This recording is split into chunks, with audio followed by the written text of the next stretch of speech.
Good evening, ladies and gentlemen. I'd like to welcome you to our free webinar on X with Noris Medical Implants and Introduction to Pterygoid Implants organized by Nuffield Academy. Tonight, we have the privilege of having our esteemed speakers, Dr. Kumar and Dr. Bashan, to share their wisdom and insights on this topic. Dr. Kumar is the founder of Nuffield Dental Holdings and director of both. Hello? Hello. Yeah, I already started. It's really sorry. Okay. You can't hear me? Okay, wait, I do again.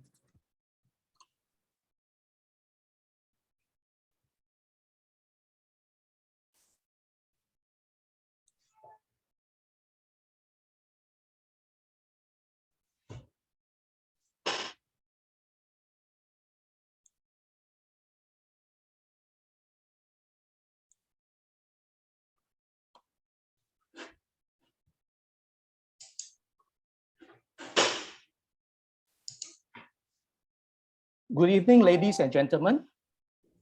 I'd like to welcome you to our free webinar on X with Noris Medical Implants and Introduction to Pterygoid Implants organized by Nuffield Academy. Tonight, we have the privilege of having our esteemed speakers, Dr. Kumar and Dr. Bashan, to share their wisdom and insights on this topic.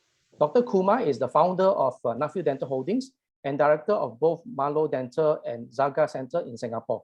He practices as a general dentist and focuses in dental implantology and dentoalveolar surgery. Dr. Bashan is the clinical instructor of Noris Medical. He has a multidisciplinary private practice and performs dental implantation, ancillary procedures, complex augmentations, and rehabilitation.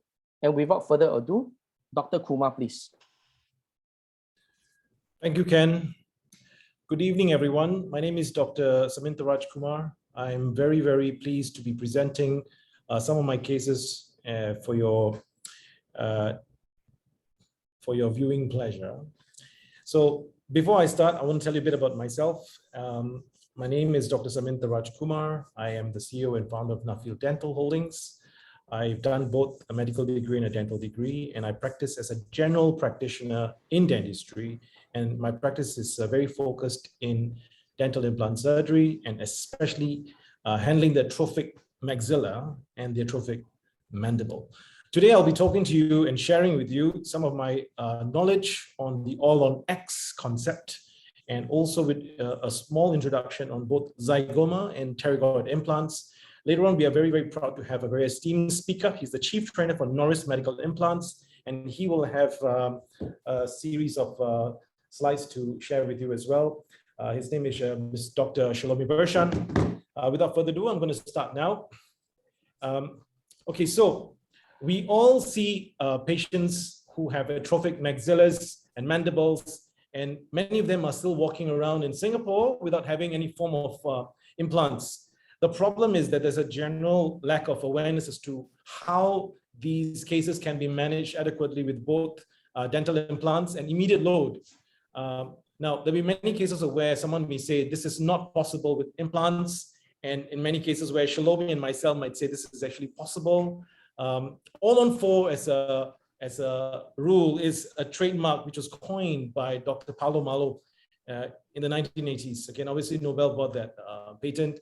But all on X refers to the fact that you can have as many implants as you want. Of course, ideally not less than three for the mandible in some instances, and with a very specific protocol. With regards to the maxilla, we would think that there's nothing less than 4. They have used examples where 3 implants have been used, but now we know that 4 would be an ideal number. Depending on how much of bone there is, of course, you can add more implants to the case and do immediate load, of course. Now, I would like to share my sadness that Mr. Liren Hugby, the Chief Executive Officer at Noris Medical, recently passed away a few days ago, and I would like a single minute of your time to honor his passing. He has been a very huge source of monumental success for the company over the last few years, and has proved himself to be a leader and a very good speaker as well. I'm sure that Noris will find a suitable replacement soon. Please give me your time, just a minute to honor his passing. I'll start the time from now.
Thank you, everybody, for observing this minute of silence.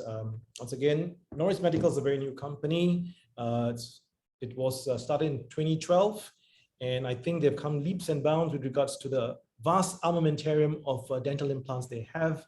It's very sad that Liren has to be lost the last few days, but I'm sure, once again, that with the success of the products that they actually have, the company will move from strength to strength to come up with more achievements as we see the days and years unfold. Right. It's critical that we look at any form of new data or new evidence or any form of new procedures. We can't just accept every single procedure that comes, but we have to be open and always seek new knowledge, because we want to improve the clinical outcomes for our patients. And I had a recent chat with some clinicians about the all on 4 and how they felt that traditional sinus lifts were the best way forward. And that I said, look, how about a case of a very severely pneumatized maxillary sinus, bilateral, of course. And they said that, oh, they felt that it was much more successful and more predictable doing sinus lift surgery. Now, it's not about what you think anymore. It's all about what the research is out there.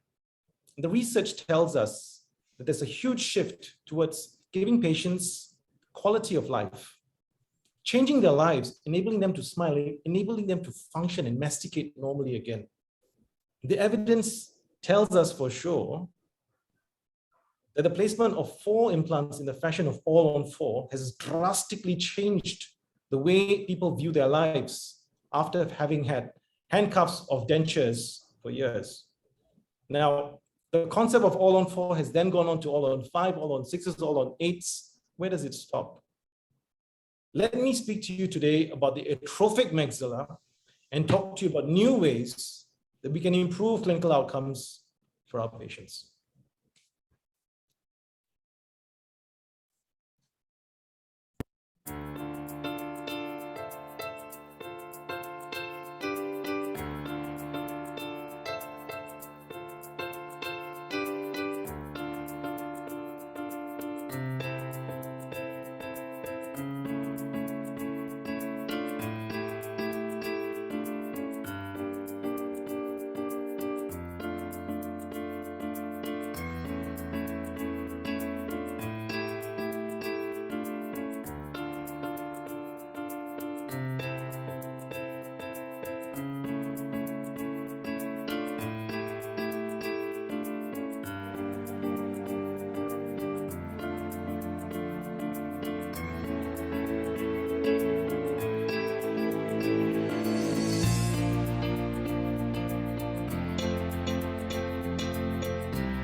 Okay, so why was I showing you this video? This video is basically a small collection of what actually happens on the all-on-4 dental implant residency that we teach.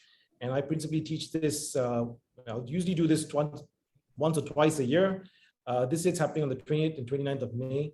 There might be more. Obviously, the country's just starting to open up, so there may be more courses as we go along. We will find that lots of people who are here, the audience tonight, might not even place all-on-4s. But certainly it's important that it is imperative that you know what is possible for the patients that we treat. And certainly I think that for the knowledge that we have, we can certainly decide to do the prosthetic elements because it's not very difficult to do. You will need someone who can actually advise you, at least mentor you through the process. And hence the reason why we have a residency procedure for a residency course for this. And my strongest suggestion for those who are interested in even placing or restoring all-on-4 or all-on-X implants, please kindly consider signing up for this residency or be in touch with me or one of my colleagues, and we will advise how we can get you started. So today I will talk to you about the all-on-X concept. We'll review relevant clinical anatomy, and I'll share with you a few clinical cases.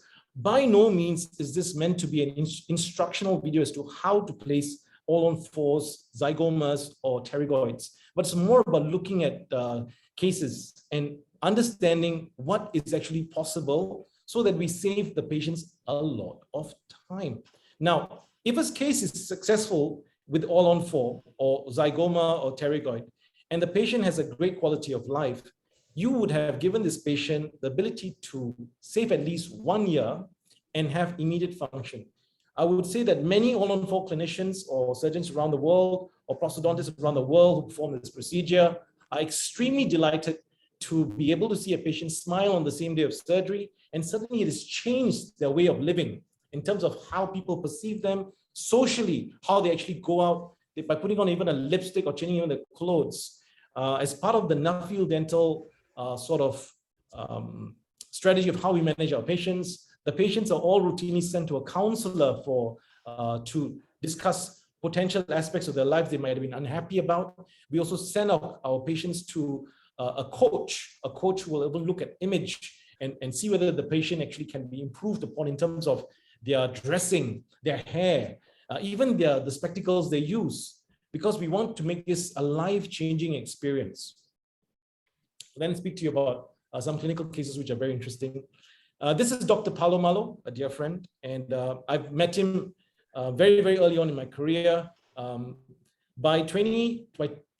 So I qualified in dentistry in 2001, and I did medicine in 2006. By 2008 and 9, I was already starting to get bored of routine implants. And you would say, how do you get a chance to actually practice routine implants? During medical school, there was some time on weekends, and whilst being a poor medical student, we had to earn some money on our own. And this is where I developed a huge love for implants. And I decided to go and find my education on my own. And I visited Dr. MALO's huge establishment in Portugal, Lisbon, in 2008. And at that point of time, I was told Dr. MALO wasn't actually going to be around for the surgery. So I went back again into 2009. And at that point of time, I did my first all-on-4 case thereafter. With his protocol, my scope of dentistry that I practice has been very, very different. My first patient was my mother. And interestingly, Dr. MALO's first patient as well was his mother. And it's thanks to this gentleman who created the protocol, which is now used around the entire world globally. And what we take for granted now is one of the biggest contributions to dentistry that we have seen in our generation. The all-on-4 concept, as you know, is the rehabilitation using 4 implants for either the upper or the lower jaw, with the posterior implants both being tilted to avoid important anatomical sites. In the upper jaw, we tend to avoid the sinus, and of course, in the lower jaw, we avoid the mental nerve. So what are the principles for all-on-X? Now, we would typically be using 4 to 6 implants for full arch rehabilitation. We try not to place implants in the posterior regions because we know that bone disappears very rapidly in the atrophic mandible and even in the maxilla. And you will see this very clearly in the patients that come of the senior ages, okay? We will tilt the posterior implants up to 45 degrees. And for some of us who are used to using surgical guides, we certainly can make these things beforehand to aid the surgery in terms of precision, how you want to deliver the prosthesis to your patient as well. It can be prepared beforehand.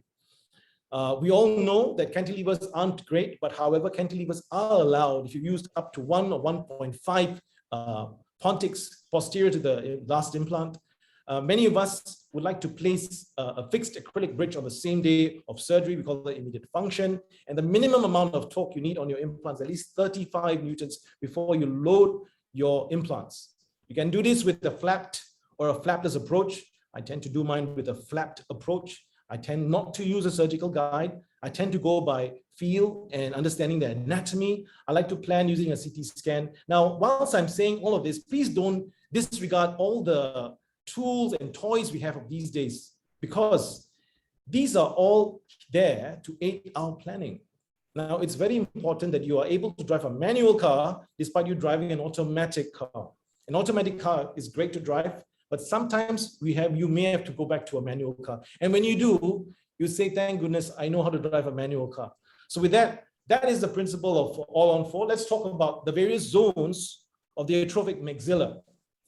Now, as the maxilla undergoes atrophy, especially when patients start losing their teeth, we divide the maxilla into different zones. Now, if you look at zone 1, it's between, you can see here, just between the sinuses. And so this from zone 1 to zone 2, it's usually where the canine is, okay, on both sides. And zone 2 would typically be where the premolars would be. And zone 3 would typically be where the second molar would be. Now, what's important in this slide? Now you can see here a few implants that have been tilted in strange positions. So let's look and see what sort of implants have been placed. Over here, you can see straightforward implants being placed in zone 1 because there's adequate bone. Zone 2, you can see, or even in zone 1, you can see a tilted implant, which is not the typical sort of a configuration you'd expect. You see over here, this is a different sort of configuration, but it is okay as long as you have bicortical fixation. With the use of multi-unit abutments, you can actually correct the position of your restorative platform. And of course, if you have a lack of bone in zone 2, then you would then start thinking of things like zygomas, zygomatic implants. Now, typically when patients don't have bone in zone 3 and zone 2, whilst a zygoma seems to be the immediate option, we can consider other tools in our armamentarium. There's still many other things that we will not discuss in this lecture, of course. There are cortically fixed plates that we could use. And now we have, with the Noris medical armamentarium, we have pterygoid implants, which we can place and still allow our patients to have full function on the same day. Take home message from this slide. There are 3 major zones in the atrophic maxilla. If you have sufficient bone across zone 1, 2, and 3, you would place implants conventionally. If you don't have implants in zone 3, you will place a conventional all on 4. If you don't have bone in zone 2 and zone 3, you will consider the use of zygomatic implants. And in the case of patients who don't even have bone in zone 1, you will have to use, if the patient wants, of course, a quad zygoma, or what we call a double zygoma technique to rehabilitate the patient. Now, this man over here on the left is Carlos Aparicio. Carlos Aparicio, like myself, did both a medical degree and a dental degree, and more very interestingly, did a dental technician course, full set of training, and has gone on to become a KOL for Straumann.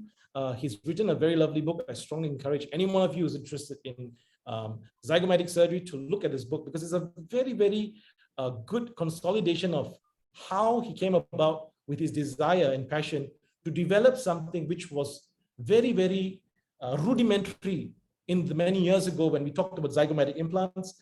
When you talk to patients about, when you talk to senior clinicians about zygomatic implants, many of them say, oh, it's full of problems, lots of sinus perforations, oral interfistulas. Now, the ZAGA classification has changed this dramatically, because with the ZAGA classification from type 0 to type 3 and type 4, what happens is that you would now be able to plan for your zygomatic implant doing the most minimal of approaches to the anterior wall of the maxillary sinus. Some of you may be already aware of the ZAGA flat implant. It's over here. The ZAGA flat implant it takes advantage of the fact that we can change the shape of the zygomatic implant to prevent extrusion, allowing the patient to have a flat sort of profile rather than something which they can touch on their faces. And of course, in particular cases such as type 1 and onwards, a ZAGA flat implant is very, very useful so that it is not proud of the neighboring bone.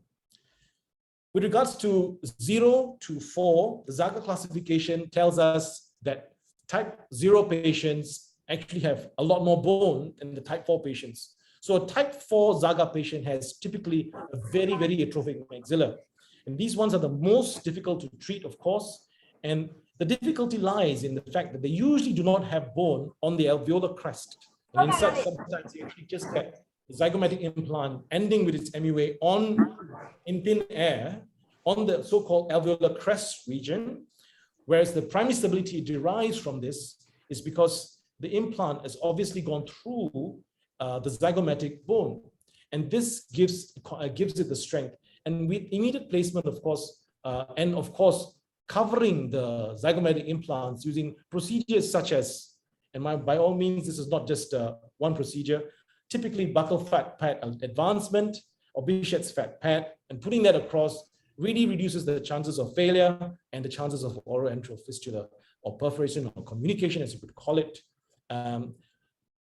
Dr. Aparicio is credited with the creation and the classification, which we now routinely use whenever we handle any form of atrophic maxilla. Now, these cases are where you want all-on-4, or at least the all-on-4 conventional implants would not be used. But still,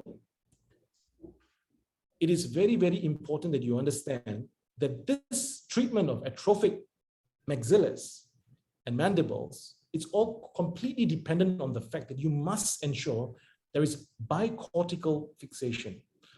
Without bicortical fixation, it is not possible to get a predictable result for your cases. So I've seen many clinicians who would then send me cases and say, how would you rate my placement? Have I done okay? And sometimes you may be using an implant system which is not able to give you the sufficient length.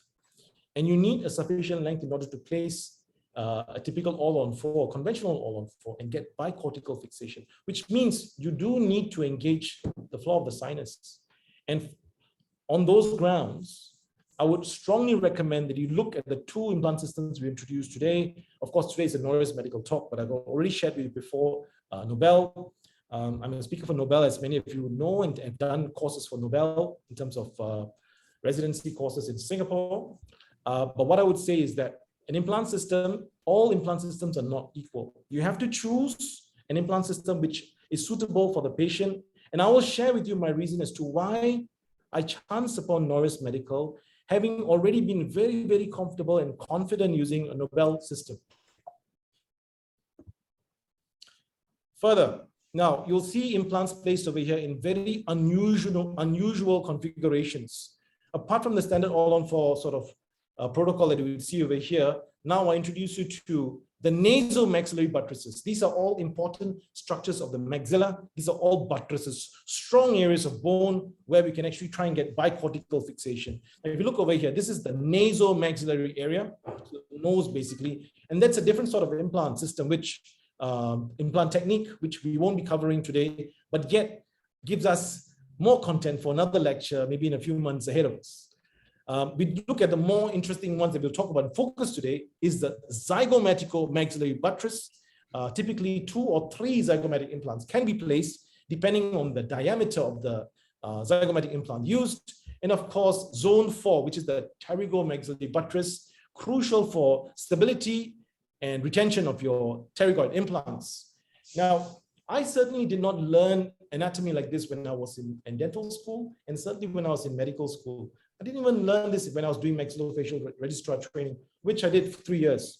I didn't complete the maxillofacial training residency in England. However, I had a personal interest in bone grafts and the use of zygomatic implants through colleagues of mine who've now become maxillofacial surgeons and were practicing dentistry and all on for complex dentistry whilst being in medical school as students. Now, what I got from this was that we wanted to somehow rehabilitate these patients as quickly as possible, because we knew the moment we started using conventional approaches, it would take about 9 months to a year to treat. And the very fact that these buttresses exist in our facial skeleton allows us to take advantage of it. So why not? Why aren't we actually giving this a chance? And you'll find that more research and time has been spent perfecting these techniques, and that's why the ZAGA classification came around, and more exciting techniques, even the nasomaxillary implants that you will see, the courses there are internationally as well. Let's focus on the pterygoid and the zygomatic implants today. Now let's look at some anatomy. All of us are very familiar with this anatomy, being dentists, of course.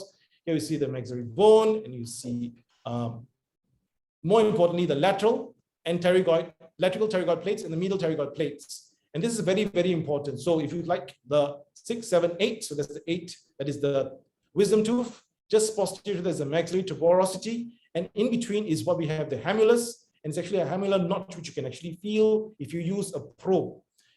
Medial to that is your medial pterygoid, and lateral to that is your lateral pterygoid plate. And this is very important because once you recognize this anatomy, the next video that you're going to be able to see will make a lot of sense.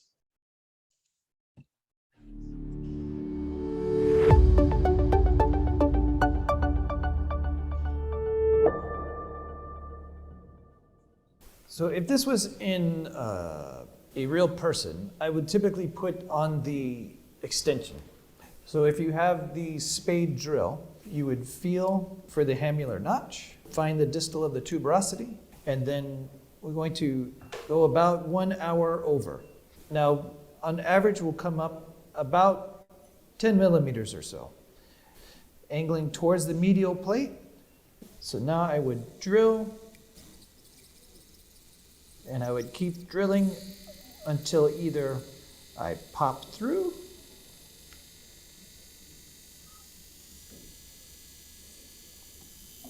there. What I would usually do next is take the 2 osteotome and go in. However, these models are more dense. So again, we're aiming medially. There, drill till it pops through. See, it's angling towards the medial plate. If this was in the mouth, like in the videos I showed, I would just be tapping and listening for the change in the sound, because the bone's getting denser. Now you can go up to the next drill.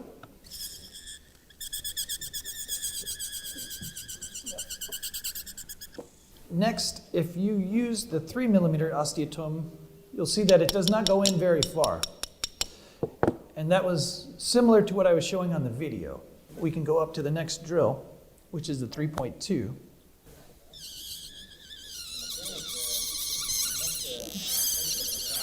Okay.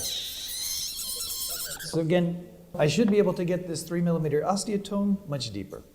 So this model is very dense, so I'll start it slow. Okay. Now, if you want to use this driver, you can use the driver and do this by hand. Place the implant this way. I've always just used the handpiece, but you can use this.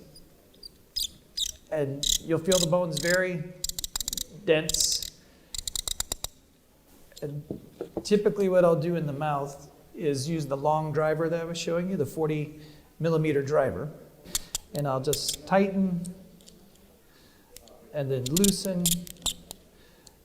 and then tighten and loosen until I get down to the depth of the platform. But as you can see, this is starting to come into the fossa.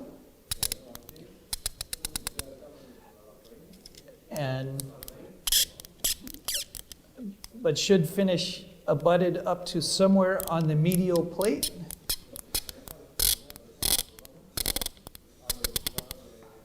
But you can see how this is coming out at this angle, basically into the medial plate. And so now this would more than likely be a 30-degree abutment that will come out now relatively straight.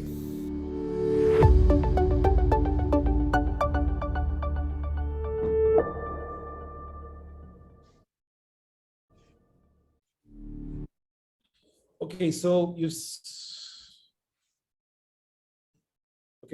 seen how, apologies. So you've seen how Dan Holzklo has actually placed pterygoid implant on a model. The pterygoid implant is placed more medially. So if you like cranial, but medially, and at 45 degrees, it passes through the maxillary tuberosity and goes through the pyramidal process of the palatine bone, and then it lands in the pterygoid plates. That's how the pterygoid implants are placed. Some of you may say that, hang on, some parts of the implants actually exposed. Yes, they are, but they're covered by a lot of blood in that area. So it's actually fine that the implant is so-called exposed.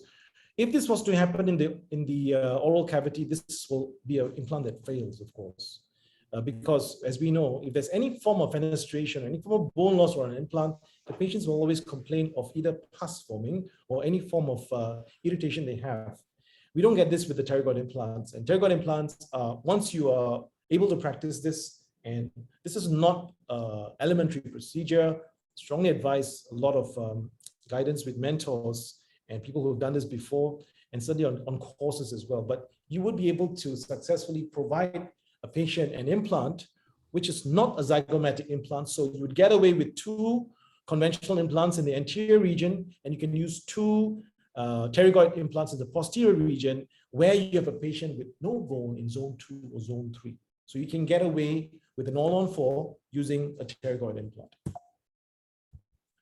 Now, I'm getting cognizant of the fact that there's not much time for me left to present some cases. Once again, this is not meant to be an instructional video on how to place pterygoids or zygomatic implants, but more for us to share about the clinical cases that are available. Now, as a Nobel user, I've only started using Noris Medical since last year. And since last year, I've been accumulating cases. So I do apologize if you don't see the full final radiographs with the final restoration on, but certainly the implants have been already used, and I've got multiple Nobel cases to show if one wants. But this talk today is sponsored by Noris, and I would like to talk about how I've used Noris Medical in these instances. So first case I share with you is a 55-year-old Chinese male with terminal maxillary dentition. And of course, we treated him with the maxillary all-on-4. You'll agree with me, this person has very, very severe atrophic maxillary bone loss. And you can see lots of tartar calculus in both the maxillary and mandible. And you can see that there is more chances of us keeping his mandibular teeth, albeit there's decay on the lower right 6 distal. But still, you can see there's literally virtually no hope for the maxillary teeth. So this is a case where we would call this terminal dentition. And this is a very good instance as to how, this is exactly how it looks like. So this is how my all-on-4 patients present to my clinic, okay? We don't take out good teeth. We take out teeth which are, not doing so well. In this case, you can see very, very irritated gingiva, and there's a lot of calculus. One wonders why these patients have not actually gone for routine cleaning, but the reason for that is multifold. 1, he's a smoker. 2, he doesn't have a habit of going to a regular dentist and he hops around. And 3, he's extremely nervous and petrified whenever he sits in the dental chair. And the 4th is, no one's actually ever told him or scolded him and told him that he needs to come for regular treatment. So this is what we did for him. We've obviously done a very good cleanup of the mandible. And of course, he needs to seek restorative treatment for the caries that he has for the lower jaw. But this is the way the all-on-4 implants have been placed, where he has bone in zone 1 and zone 2.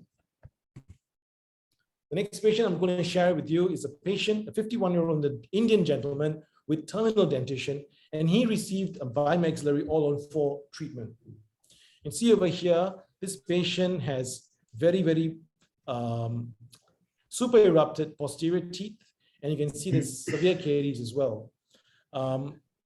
It's very important that you consider the emotional state the patients are in. This is a big procedure for many of them, and in many instances, it is quite good for them to be referred to a counselor who would be able to delve into the depths of what has happened in the past for them to have left their teeth to this form of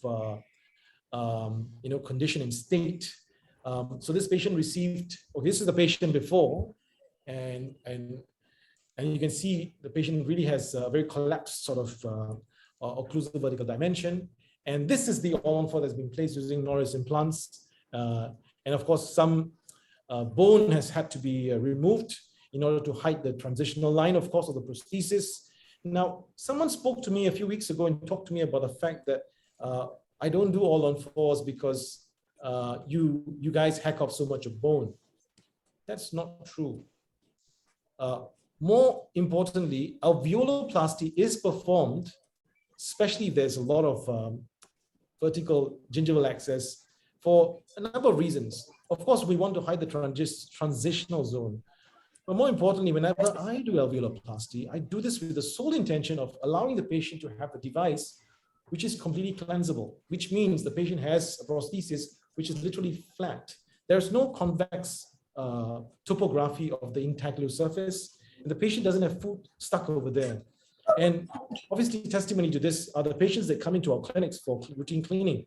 And it is important and vital that you raise a flap and do alveoloplasty when you want to do any form of all-on-4 or all-on-X procedures, because it's critical that they are able to keep a high level of oral hygiene, especially in the more complex cases as well. Now, I will share with you a Nobel zygoma case, of course. You've already seen this case. This case was shown in the video just now. And this is a patient who came in with the failing teeth of the maxilla. He came to see me with 2 years, and it took him 2 years to get the courage to do this procedure. As you can see over here, the final result over here. This is a MALO ceramic bridge. And why do I use the word MALO? As you know, my affiliation with MALO Clinic and MALO Dental has been a while. And it's where I had my formative training. And in this case, the MALO ceramic bridge that I'm referring to has individual crowns. You can't floss through the crowns, but it's individualized, which means that if there's any form of severe force, it's usually 1 or 2 of the crowns that will debond versus it being an acrylic bridge where the whole bridge may break or so. In fact, if a crown is fractured for a MALO ceramic bridge, we can actually just remove that particular crown, take an elastomeric impression, and make a new crown, and obviously just send it to any routine lab. So it's actually very easily repaired. Now, why am I showing you this Nobel case when I'm talking to you about Noris? Now, if you may recall from the video, I was placing a zygomatic implant. And in this case, this is what we call a hybrid zygoma implant, where a patient receives only one zygomatic implant on both sides. Of course, you would have heard of the double zygoma or quad zygomas. Now, in many Asian patients, Asians being smaller, you'll find that sometimes in the zygomatic arch, the space that I have to place an implant, it's much, much smaller. In fact, if you look on the extreme right-hand side, that is the latest Nobel zygoma implant that there is in the market, a fantastic implant. And there you have the Noris medical implant with a much, much smaller implant dimension. This allows me to do quad zygoma much more easily in a for example, an oriental patient, where the bone is much, much less, and much less dimension, of course. Can we silence one of the participants, please? Thank you. There are many implants in the market which are for zygoma purposes. The common ones that come to mind are Nobel Biocare, Neodent, Southern Implants, Noris Medical, and of course, we can't miss out Straumann, of course. But I would say the kit that Noris Medical has for both the pterygoid and zygomatic implants, it's an extremely efficient kit. And I would say that after learning about the ZAGA philosophy and classification with the Noris implants, I have been able to increase the speed at which I place zygomatic implants for this reason. Okay, and you'll see over here, of course, that in the Noris medical implant, it's a very nice, smooth machine surface. And this is the part of the implant which actually fixates itself in the zygomatic bone. As you will know, some of the patients, as they age, especially if they age over a long period of time when they've had the implants done early, we want this smooth machine surface, polished surface to be easily cleansable, because sometimes you can get this in the mouth. And if it happens, nothing to worry about. You still clean around it. You can brush around it. We don't really advise patients to use a water pick whenever they have zygomatic implants, because the pressure can be very high. But simple rinsing and simple usage of typical oral health aids, from toothbrushing to teeth brushes, can be used to keep your bridge clean. Now let's look at the third case of a 66-year-old Chinese male with terminal dentition, and he was treated with the bimaxillary all-on-4. So you can see over here, this person, very typically you'll find patients who have long span bridges who turn up in my clinic. In this instance, you will see the patient has had a fracture of the upper bridge. Now, when that happens, obviously you want to know what happens, because a patient coming into the clinic says, can you please fix that? No, it's not possible. And worse, you've got a bigger problem on your hands, because now, once you remove it, you can't replace it. And if the patient has a severe gag reflex or doesn't want a denture in their mouth for whatever reason, you really are looking at the all-on-4 solution. That if you want to do if you want to do bilateral sinus lifts, you can, but the treatment is going to take a much, much longer time. So this is what the patient presented with, and you can see a very severe class 3 occlusion. And of course, we had to do a bit of alveoloplasty in the end, but that's the implants in place. And the patient's got hybrid zygoma. This is the Noris implants, and of course the lower all-on-4 with Noris as well. Now, unlike the slide before, where you see the bridge over here, that's the permanent bridge. This is a MALO ceramic bridge where you can see individualized crowns, individualized abutments. You will see that in this slide over here, that the final bridge has not been placed. But as I said to you before, I have now started to use more Noris medical implants in my practice. What do I find about the implant? It's an extremely easy implant system to place, fantastic primary stability. And whilst I'm not trying to sell the implant, I'm only sharing my experience with you, because as we all know, when you place an implant system, you want to see how good it is, especially for immediate implants, because you don't want to be having too many implants in your armamentarium. The Noris implant system, the armamentarium is vast. With the Onyx system, which is the main implant system I use now for routine implants, where it comes to especially all-on-4 or maybe combinations of which I will tend to enjoy good primary stability with a Noris a medical implant that I've always received with Nobel. So they perform almost exactly the same. Of course, the titanium is a different sort of quality that we understand, and that obviously determines the cost of the fixture to you as a clinician as well. Now, the next case is an interesting case. This is a 66-year-old Chinese male. He came in with the missing back teeth, and he said, I do not want a sinus lift. He was a smoker, refused to stop smoking, and he said, I understand, and this person is a very, very smart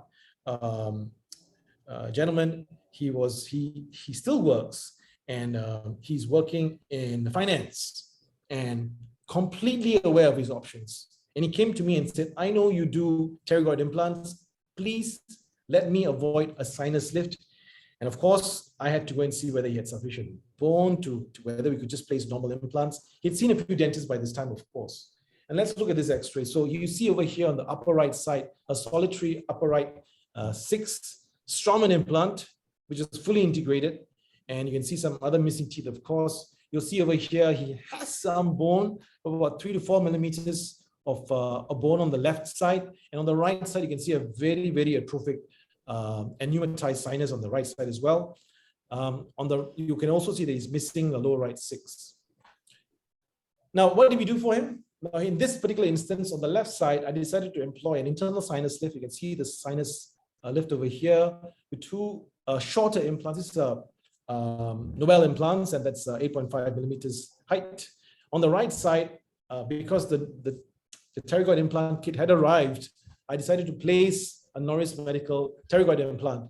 And then I obviously connected to a Straumann implant. So this is this patient received rehab in a single day. So the patient came in, we placed the pterygoid implant. It only took like 10 minutes to place, and he went home with a bridge on the top right-hand side. So the bridge was made for him within a week.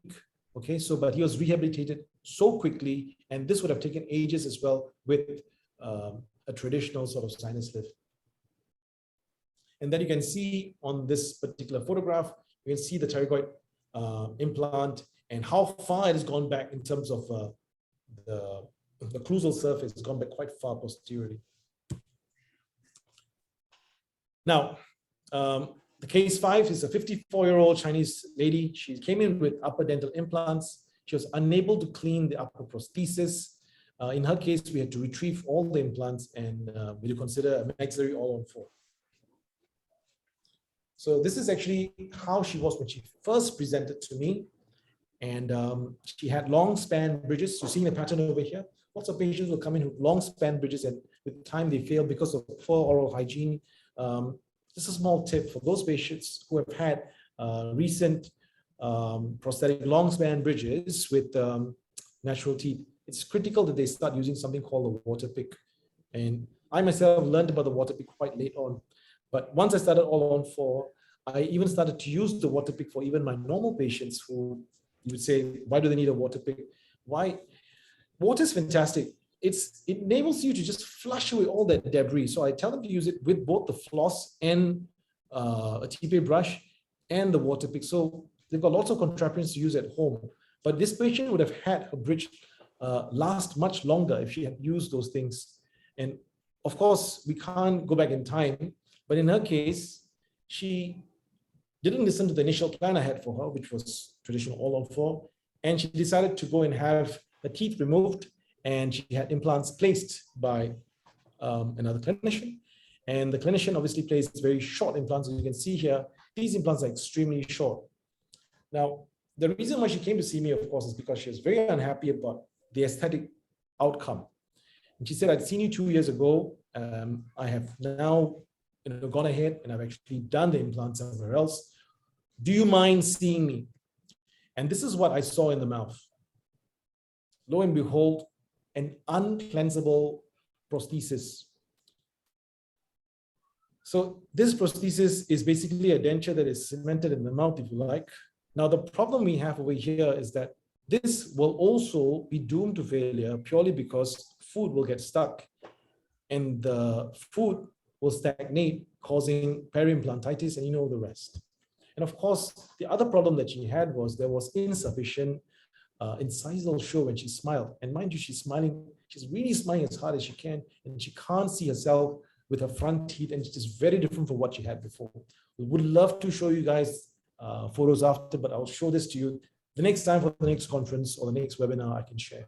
Now, I removed all of that and I placed implants for her. This is the Noris implants in the upper jaw, and you can see dentium implants in the lower jaw. For various reasons, this was done with 2 implant systems, but the illustration over here was the fact that with the removal of these multiple implants, we converted her to a typical sort of conventional all-on-4 because she had enough bone in zone 1 and zone 2.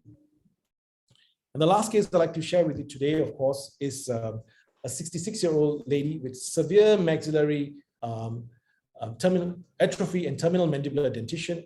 And as you guessed it, I've shown you a case of perhaps just one of every single sort of exciting indication we have with all on fours, all on X, zygomas and pterygoids.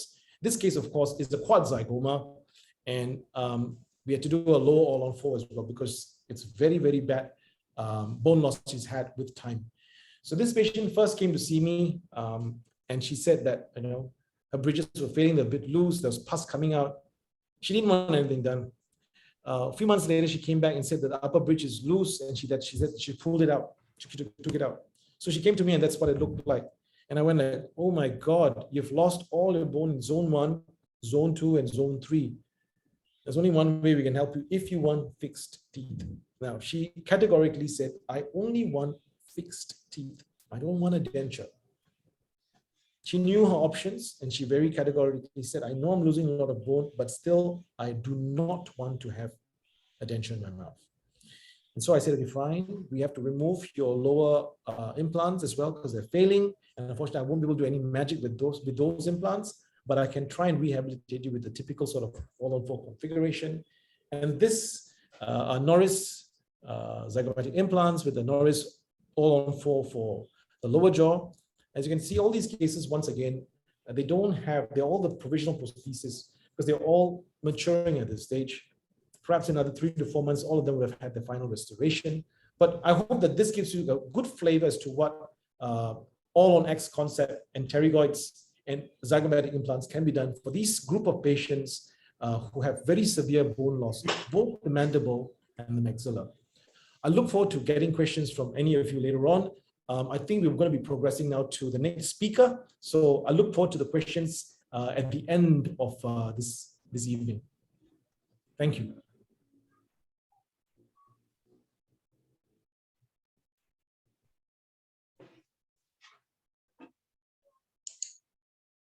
Thank you, Dr. Kumar. Okay, now we'd like to welcome Dr. Bershant to share. Yes, I'm here.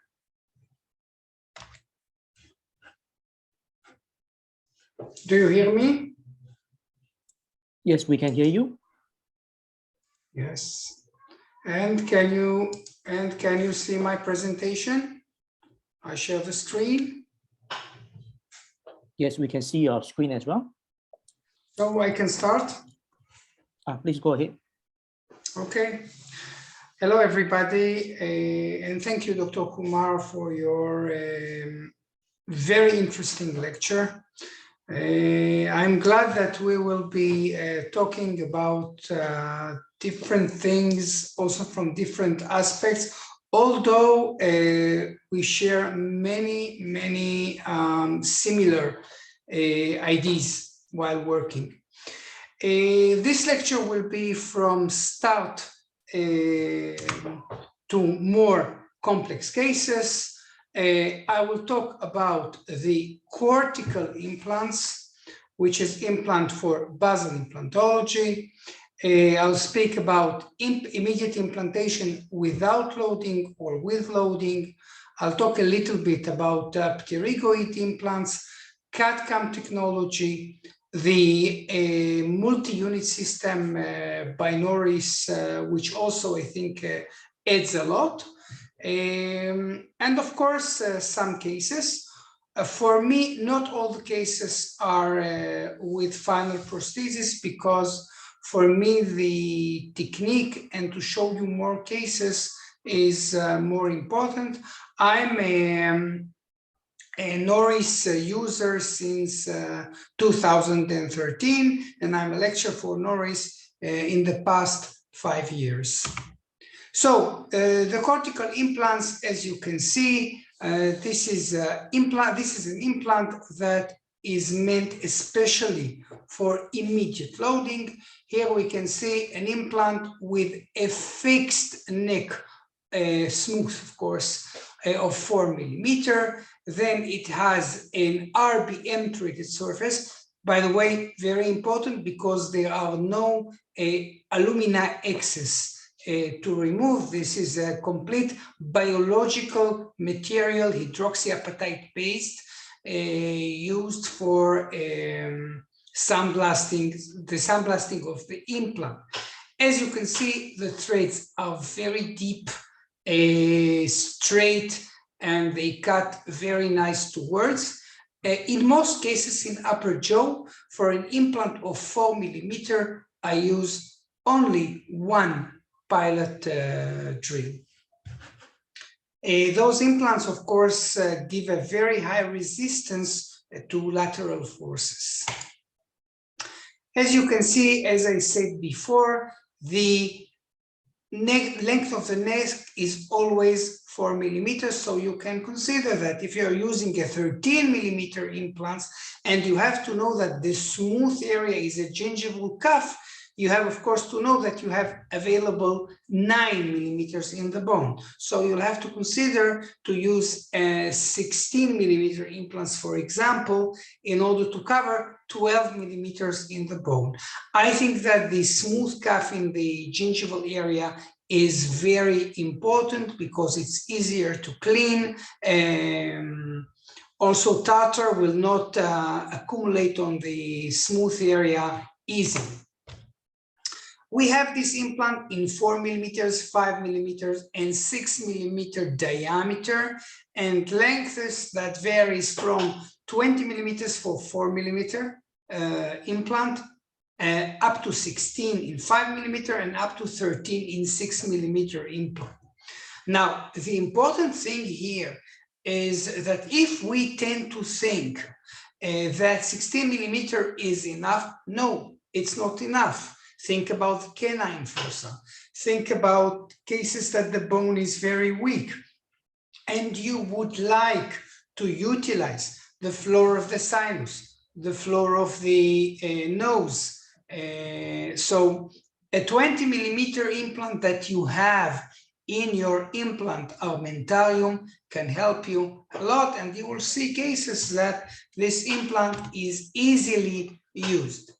As to drill protocol, I always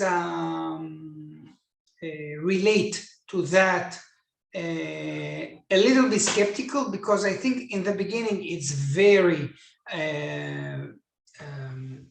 important in order to learn the system. This is the curve of learning. But at the end of the process, at the end of the day, everyone, according to his experience, his feeling, will know better which drilling sequence to use. Usually, upper jaw, as I said before, pilot drill, or I have also a special drill 2.4 if I feel that the bone is a little bit of a hard. Usually in the lower jaw, if it's a D1 type bone, I would use up to 2.8 for 4 millimeters implants, sometimes counter sinking with 3.2 millimeter implant, with 3.2 millimeter drill. So in order to show you immediate implantation, first of all, only extraction, implantation, without even the loading. Here you can see tooth number 26 is extracted. Here you can see, very important in these cases, although they seem very easy, is to preserve the bone between the roots, because this bone is the basis for the implant, for the future implant to be placed. And we hope that we can do it always at the same day. So this is the implant. I photographed it so you see it. You can see the smooth area. You can see the sandblasted area and the implant. This is how it looks. And the implant just snaps in. You can see the degree, one pilot drilling. Here you can see the angle of the implant related to the other teeth. Here is from an upper view. And this is how the implant looks. Again, you can see minor drilling of the floor of the sinus to give the implant bicortical stabilization. And here it is with the final crown. As I said before, this was done, the rehabilitation was done 3 months after. Here, tooth number 47, extraction. As you can know, and as you can see, of course, usually second molars of the lower jaw, the roots tend to be more convergent. In order to solve this problem, I usually drill in the mesial aspect of the bone, and then I drill just straight. I'm not trying to drill between the roots because this is a failure. It won't work. Always I use the mesial part of the extraction socket. So this is how it looks. And this is the final result. As you can see, you don't go with the cuff, with the gingival cuff into the bone, because this area is polished and it will tend to resorptions of the bone. Here you can see how I use actually the gingival cuff. For example, 2 implants. This is how it should look. As you can see, the smooth area is out in the outer side of the bone, and the outer aspect of the bone.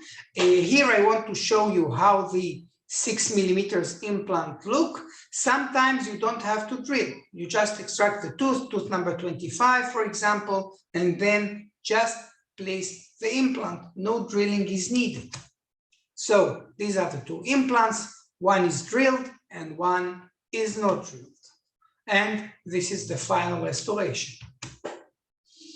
Here you can see teeth 24 to 27. This patient has a very special occlusion. You will see it. The implants, again, I can use them in any angles that I want. For me, the important rule is to use the bone in the optimal quality. So this is the CAD-CAM. I'll talk about it. Most of my impressions today are CAD-CAM. This is his bite, his closure, his angle class 3. And this is how it looks. Tooth number 26. Here we can see the implants. And here you can see how it works.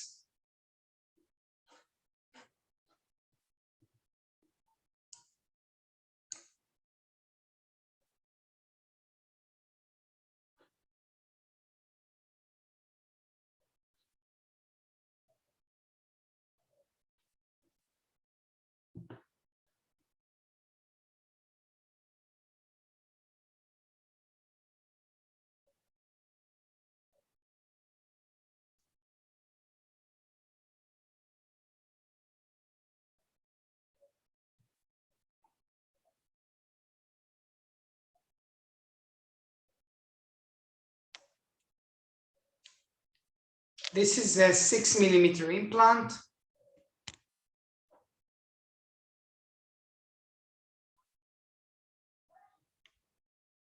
Now you can see that it gets a primary stability relatively very fast. And this is how it looks at the restoration stage. All is done by CAD-CAM, by the way. And here you can see the final result, buccal wall of the sinus. Teeth 16, 17 with a little internal sinus lift. But this is how it looks. And this is the final result. Here, tooth number 45 without drilling. Here you can see the only disadvantage of that the place of the implant will be the original place of the root, but I've never seen a problem with it. And here is the final result. Here you can see more extreme cases, because usually you should wait with those cases, but the patient demanded that I'll do the implant if I can at the same day, because usually she finds no time actually. So these are the implants, 5mm implants. As you can see, their threads are very wide, so they were fixed very good. And this was the final result that was handled to her after 3 months. Tooth number 44, 45, a lot of caries. Extracted the tooth, put the implant. This is how the implant looks, and this is in the mouth. Tooth 46, you can use it also in narrow ridges. Here you can see how it looks. This is the gums. You can see that the ridge is very narrow.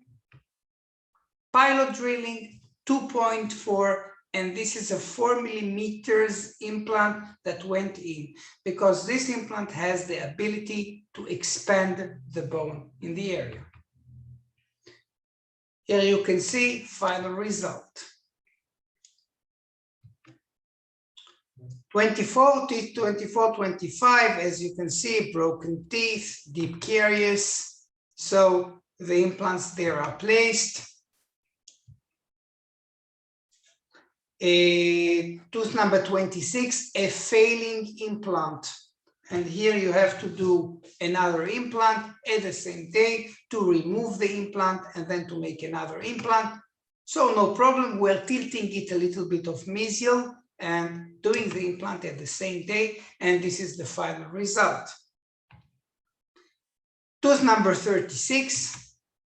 Here we can see nothing is almost left. I put the implant exactly at the place between the roots. So here is the tooth, and here is the placed implants. This implant is anchored only at the bone that is left between the roots. This is how it looks from an upper aspect. And this is the final crown.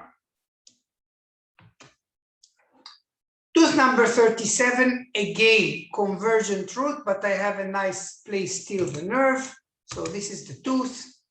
Of course, take your time to split the roots and to take them every one for its direction, because you don't want to lose the bone. This is how it looks. As you can see, a very thin bone between the roots, and this is the implant. This is how it looks. And finally, two implants in areas of 26, 27, especially in order to show you how does the 26 wide implant looks.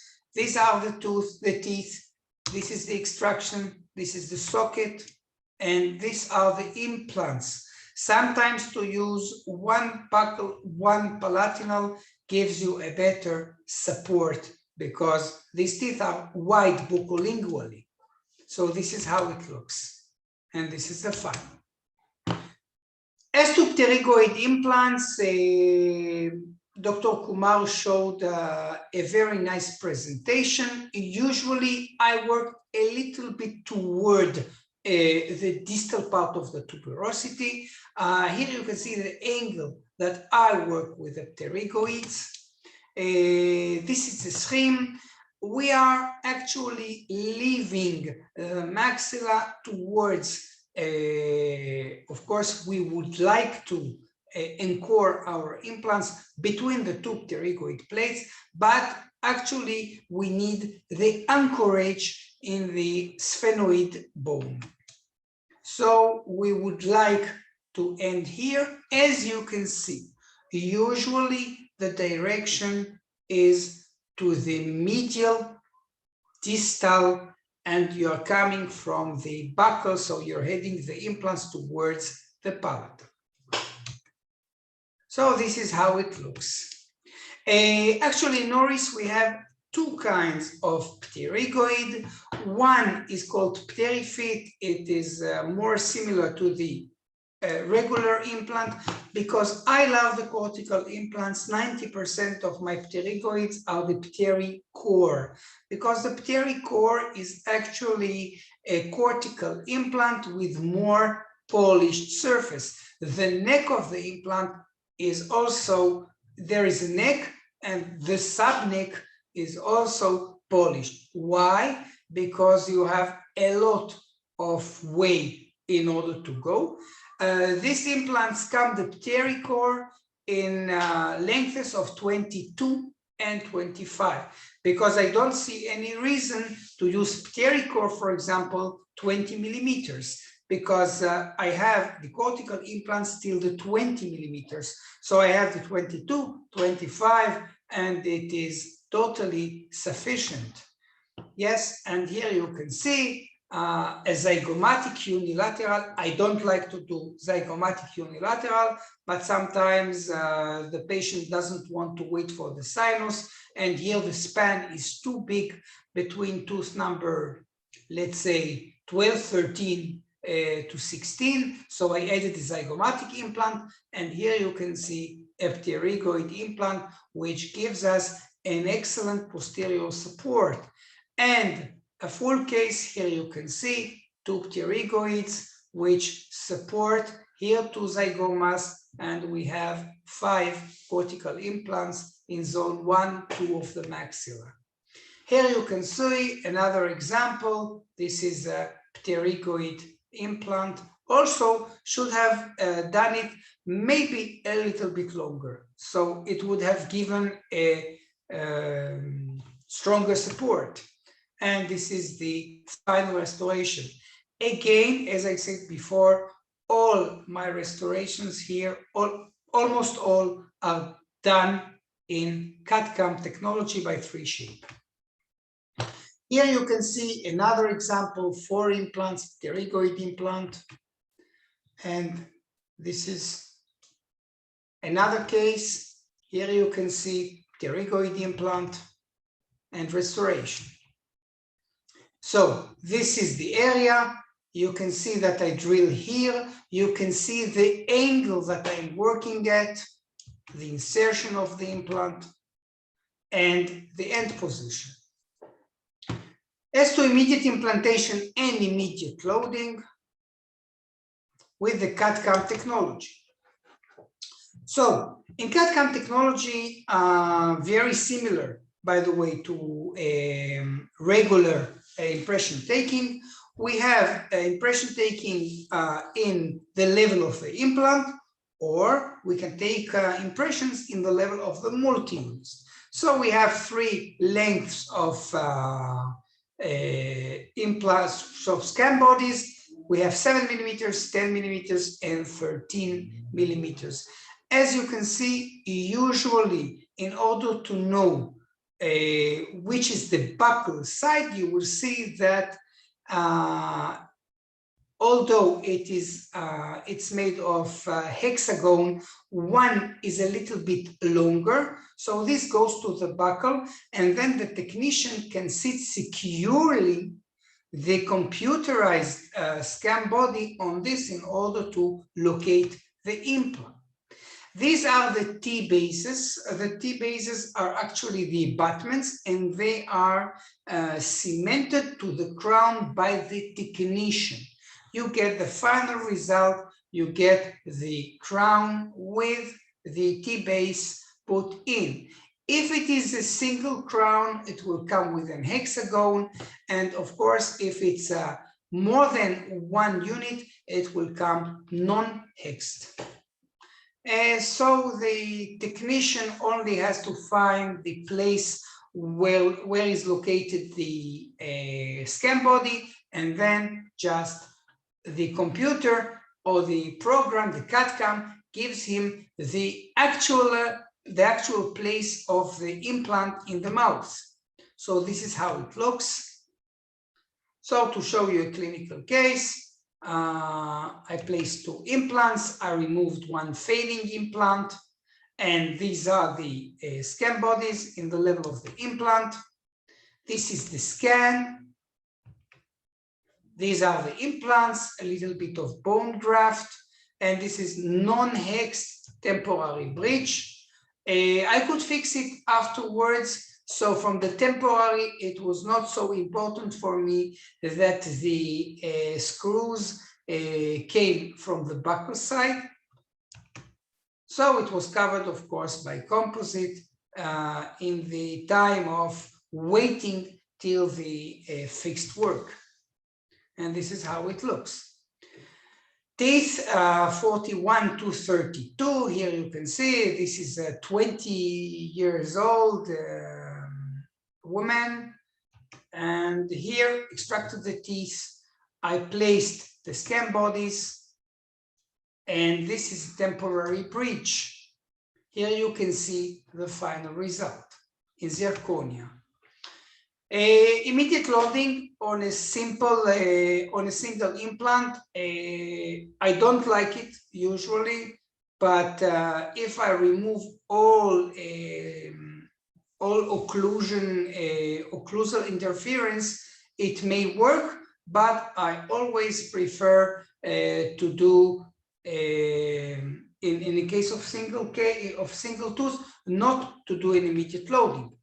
So here you can see this is the implant.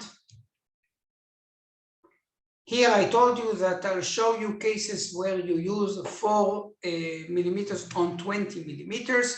This is how the scan body sits. And here you can see the scan and temporary crown. Here you can see the healing process 2 weeks after the procedure. If we think that old people would want to make dentures, as Dr. Kumar said before, no reason to use a denture. Today, more and more patients, even those from the less, let's say, from those people who can less afford it, they will do everything in order to afford themselves with implants and bridges and not with dentures, because dentures, I think this is for the older age Now people would like to live. This 86 years old patient swims every day and he wants to have a good life. So this is how we can see, this is the case. This is how the gum looks. And here we do a temporary bridge immediate loading by CAD/CAM. And this is how it looks. Another case, also 80+ years old patient, 82, 83. Here you can see this was the remaining teeth. Here I extracted the teeth. This is how it looks. Placed implants. I loaded only the 4 implants, only the 4 anterior implants. I saw no reason to load the others. And continues with the work.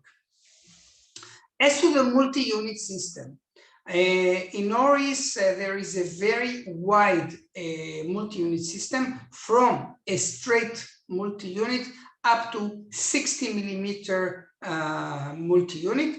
Usually I tend not to use 52 and 60 because for me it is too much. So I always aim to use up to 45 millimeters. So we have it in, we have the straight, we have from 1 millimeter to 5 millimeters, 17 millimeters, we have 2 and 3 millimeters. For 30 and 45, we have today also in 2 millimeters. And we can see that if we want to use the 52 or the 60, it takes 5 millimeters in order to correct the angle. Now, very important to note that when you use multi-unit, you have to see that the bone around the implant is cleared, because you have to take into consideration that the multi-unit can stuck and not go further into the implant because there is an interference. So if the screw didn't go smoothly into the implant, it can only mean that the multi-unit does not sit till the end. So for those who are not, for those who do not use the CAD/CAM technology, we have open tray transfer at the level of the multi-unit. We have closed tray transfer with the snap-on. This is also very good for immediate loading. You screw in the yellow part and then the snap-on, and the snap-on goes very well with the putty and the wash. And of course, you have the MALO. Of course, you have healing cups, you have a short and you have a longer healing cup. You have also hexed and non-hexed abutments for the lab in order to make temporary crowns. And we have also a castable plastic sheath in order to make the final work in the metallic part. As to multi-units, the straight multi-units, you have to use them with special keys. You have a short key and a long key. The long key is used when you have narrow area between teeth, so you can go in. So as you can see, when you put the straight multi-unit, it comes with a special sheath. You put the multi-unit into the implant and then you just screw it stronger to 25 Newton to centimeter in order to sit it and stabilize it well on the implant. Here you have also try-ins. The try-ins help you to choose multi-unit if you hesitate, in order not to open too much packs of multi-units and in order to put it. And then you have also a screw, a guiding screw that can show you exactly where you are located. After that, you can close the screw and then remove the guiding screw, and you have the multi-unit in place. Then you put the healing cap, and as I told you, you can take the impression in closed tray, or you can take the impression in open tray. As Dr. Kumar showed in the video, you can take, of course, the impression without a tray. You take it you stabilize it with Duralay or composite between the open tray transfers, and then you use only putty and wash and take the screws out. Because sometimes it doesn't fit into a tray. And to use a complete open tray, it doesn't give you anything. As you can see, you have also scan bodies for the multi-units level. Again, 7 millimeters, 10 millimeters, 13 millimeter. Here I want to show you this slide in order to show you that in some of my slides, this is the older version of the multi-units. They were round and not hexagonal. And the round sometimes caused some problems to the technician in order to read the scan body and to put the virtual lab scan body in the lab. So Noris has changed it to these scan bodies that are shown in this slide. So here you can see teeth number 11 and 21. As you can see, caries extracted. Always when you put the implants, do it in the palatal aspect of the extraction socket. As you can see, the drills are done in the palatal aspect. You start with the implant heading to the palatal from the buccal, and then you correct the angle while moving. These are 17 millimeters multi-units.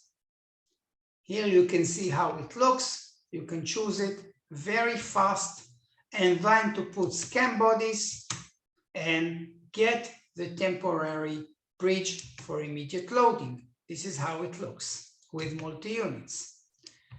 Teeth number 32 to 42 usually are replaced by 2 implants. Again, this is how it looks, multi-units. These are, by the way, the healing cap on the multi-unit level. This is how it looks. And this is a temporary bridge. Again, I think that my life has changed very much since I've started using the CAD/CAM technology. It saves a lot of time. It makes a very, very nice impression on the patient, and it is very accurate. Teeth 13 to 22. Also a patient above 85. These are the implants. These are the multi-units, bridge. 90 years old patient. He has also impacted canines. So I extracted everything, put the implants, multi-units, CAD/CAM, and bridge. The temporary bridge, this is the final. This is how the implant looks. As I told you, two impacted canines were extracted at the same day. And this is how the final work looks. Zygoma and multi-units. Also, I have shown you the one-sided zygoma. This is how it looks.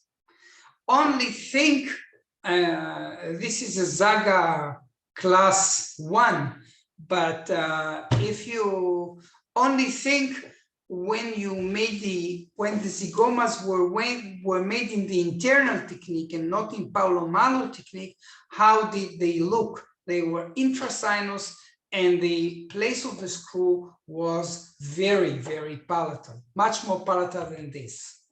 Here you can see it more clearly, the place of the zygoma. And this is the X-ray, and this is the final. Another case, a patient after renal transplantation, his doctor told us that there is no problem to place implants. So at the same day, no general anesthesia, placed implants and loaded only the anterior implants. This is how it looks. These are, by the way, the close straight technique I want to show you. Those are the snap-ons. This is the temporary bridge that was handled to the patient at the same day. And this is the final work. Another case, full case. These are the teeth, extracted all the remaining, multi-units, temporary bridge at the same day, 5 hours after finishing the surgery. This is how it looks. Another case that is using cortical and zygomas. This is the patient ailing implants in the upper jaw. So I'm doing 2 zygomas. This is something between ZAGA almost 4, and this is ZAGA 3 in the other side. So here we can see the two zygomas and the implants, the CAD-CAM. This is how it looks. Healing caps, temporary bridge, and this is the final look. Another full mouth case. Here we have to find the vertical dimension of the patient. Again, I'm doing this with the scan bodies in order to see that I got to the same level that I measured at the beginning. So this is how it looks. These are the bridges. My technician has a very big tendency of doing too much acrylic in the gingival area. So before we handle it, sometimes we just remove some acrylic. Okay, here we can see this is the acrylic bridge. And in order to show you a full case in the traditional way, here you can see implants, final. This is how it looks. These are the snap-ons. Snap-ons, temporary bridges.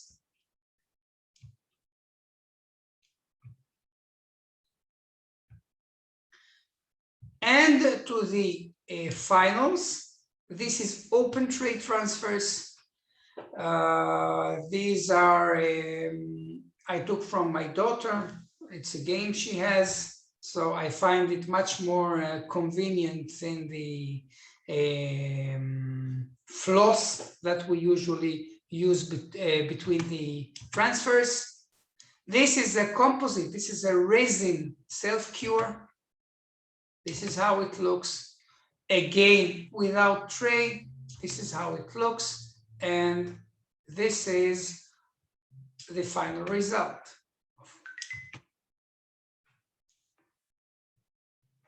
And here I'll show you a movie of how it works.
This is the pterygoid implant.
So this is how it looks in the end of the process. Here you can see the teeth.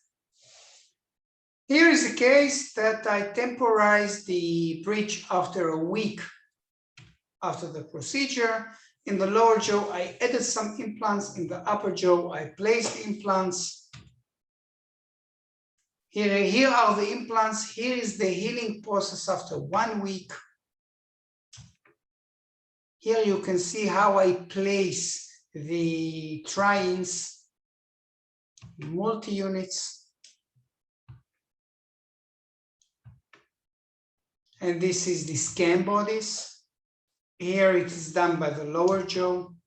As you can see, it's a very easy system in order to determine the place of the future teeth. As you can see, you can adapt it very fast. This is the impression. This is how it looks. And these are temporary bridges which were handled to the patient 1 day after the impression. Here you can see them. Thank you very much.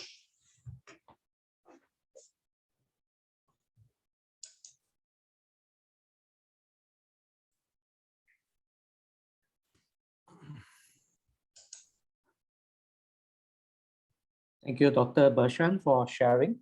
Okay, and now will should be the question and answer. There's actually one in the Q&A, anonymous attendee. I find it very interesting that your patients are seen by a counselor to understand why the patients have neglected their oral health thus far. What are some of the reasons for their gross neglect? And how does the counselor get the patients to change their attitude and them to become born-again dental patients? Okay, so I'll take that question, of course. It is the standard protocol in my practice where I treat a patient for full arch implants, typically the all-on-4 technique, that I will send a patient for counseling. Now, the counseling is very important because it tells us a lot about the psychosocial aspects of the patient that may have not been encountered in my consultation. I mean, I'm not a counselor and I don't profess to be one. I think it's very important to work with experts in their own fields. Our counselor obviously knows the entire process as to how the patient is going to change their lifestyle. The counselor knows that the patient will look very different on the same day. The counselor also knows very specifically that the patient may have certain sort of concerns, which are typically flagged up to me before the surgery, so there won't be any sort of unexpected problems. Some of the problems that are red flags that you may encounter in such patients would be things like, for example, a body dysmorphia. I mean, they don't know what they want to look like, or they want to look like a particular person. And the problem lying, of course, is that you can't look like a particular person just because you show a photograph.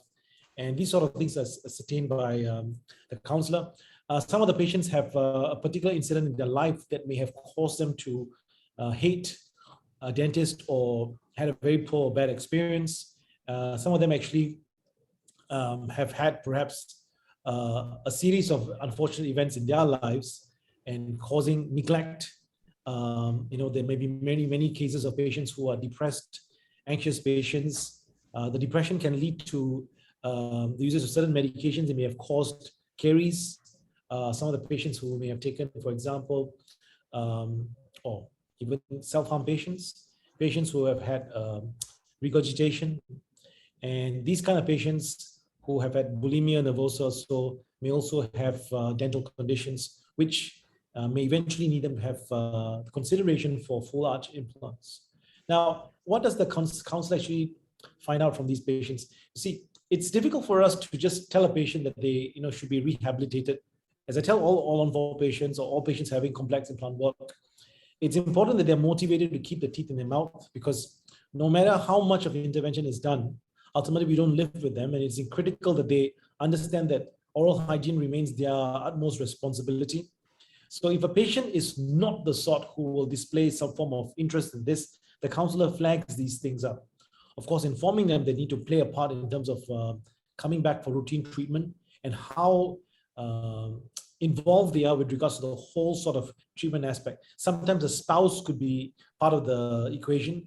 Sometimes they may not want the spouse to be there. So there are multiple things, multiple scenarios and circumstances, a very heterogeneous spectrum.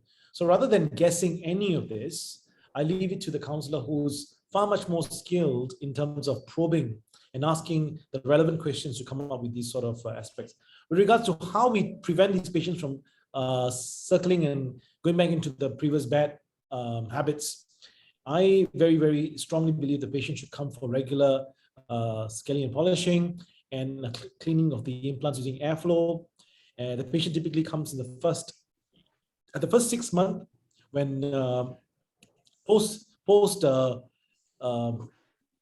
final bridge, they'll come at the 6-month mark, or even sometimes at the 4th month, depending on how bad or poor the oral hygiene is.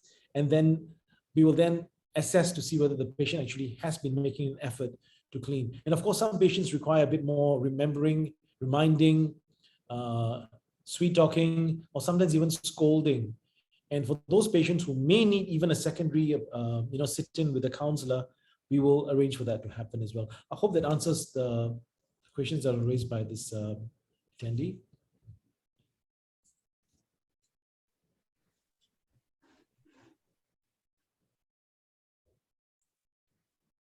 Okay, I'd like to check with other attendees. Any other questions for Dr. Kumar and also for Dr. Bershan?